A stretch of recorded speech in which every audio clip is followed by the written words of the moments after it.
Projekt Profakt punog imena razotkrivanje dezinformacijskih narativa o COVID-19 u Hrvatskoj istraživanjem, provjerom točnosti činjenica i edukacijom, kao što je samo ime govori, istražuje, podiže svijest o društvenom problemu dezinformacija i gradi kapacitete kako bismo se mogli oduprijeti, a u konačnici suzbiti, prevenirati dezinformacijske narative.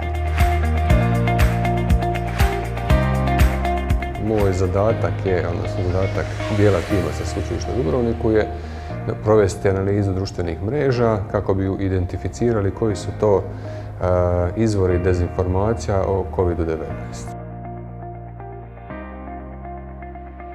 U sklopu projekta smo proveli analizu društvenih mreža, vizualnu analizu društvenih mreža i dinamičku analizu društvenih mreža, a s ciljem mapiranja cjelokupnog ekosustava dezinformacija o COVID-19 i identifikacije izvora dezinformacija o COVID-19, te određivanja uloga koju pojedini od tih izvora, odnosno stranica, profila, ne samo na Facebooku, nego i na drugim društvenim medijima imaju, a vezano uz širenje dezinformacija o COVID-19. Sastavni dio toga nisu samo alternativni mediji ili nekakve grupe ili stranice sa Facebooka koje se inače bave teorijama zavjere ili slično, nego su dio toga čine i mainstream mediji koji su nekim svojim ponašanjem, clickbait naslovima, greškama koje nisu ispravljali ili jednostavno kao kritika istih njih postali sastavni dio tih klastera.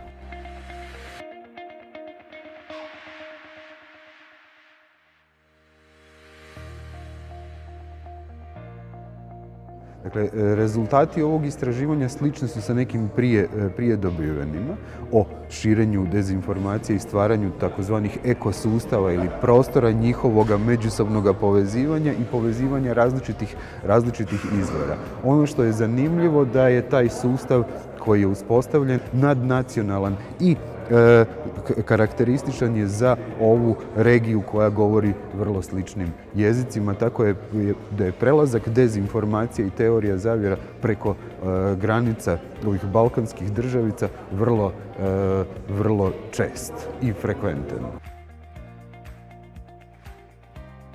Mi smo proveli analizu sadržaja objava objavljenih na Facebooku, na stranicama koje su na neki način zahvaćene virusom dezinformacija. Utvrdili smo da je recimo velika zastupljenost propagandne tehnike straha, isto tako etiketiranja, pa tako recimo imate cijeli vokabular, cijeli jezik plandemije u tom svemiru gdje se recimo ljudi koji se drže mjera nazivaju covidiotima, gdje se jako koriste reference na nacizam, fašizam i slično.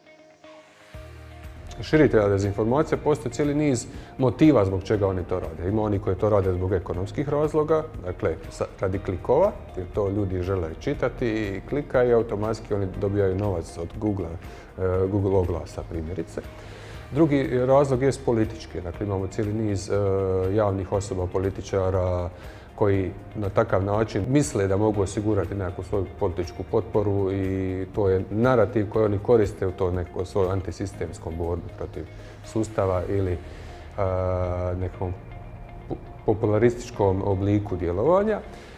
Isto tako imamo one koji to rade iz uvjerenja, recimo oni poklonici neke alternativne medicine, nekakve ezoterije, poklonici nekakvih teorija zavjere i slično. Dakle, jako širok spektar ljudi, odnosno organizacija, odnosno pojedinaca koji šire dezinformacije o COVID-19, s obzirom da je to bio glavni fokus našeg istraživanja. Istraživanje još traje nekih 7 mjeseci, dakle još je dug put pred nama. Sad smo negdje na pola puta, ali to je zapravo samo jedan mali projekt i ja se nadam da ćemo u ovome timu, možda čak i u širem timu, uspjeti dobiti neke nove projekte i raditi na sličnoj problematici, ne samo u vezi dezinformacija o COVID-19, nego u jednom generalnijem smislu. Izrazito je važno i bitno je da se ti projekti rade što više, jer ono što smo uočili je da te stranice i da taj semir funkcionira kao svojevrsni jukebox, da se teme mijenjaju, a diskurs ostaje isti. Znači, i uočili smo isto tako da su ti dezinformacijski semiri prilično otporni i naravno da treba investirati jako puno resursa da se nađe neko rješenje ili barem da se djelomično sanira šteta od takvog tipa aktivnosti. Vrlo je važno poznavati cijeli proces širenja dezinformacija i mapirati sam ekosustav dezinformacija kako bi ga mogli u potpunosti razumjeti i provesti kampanje medijske pismenosti za građane, a kako bi oni mogli na osnovu toga pružiti određeni otpor prema to ogromnoj količini dezinformacija koje su oni svakodnevno izloženi.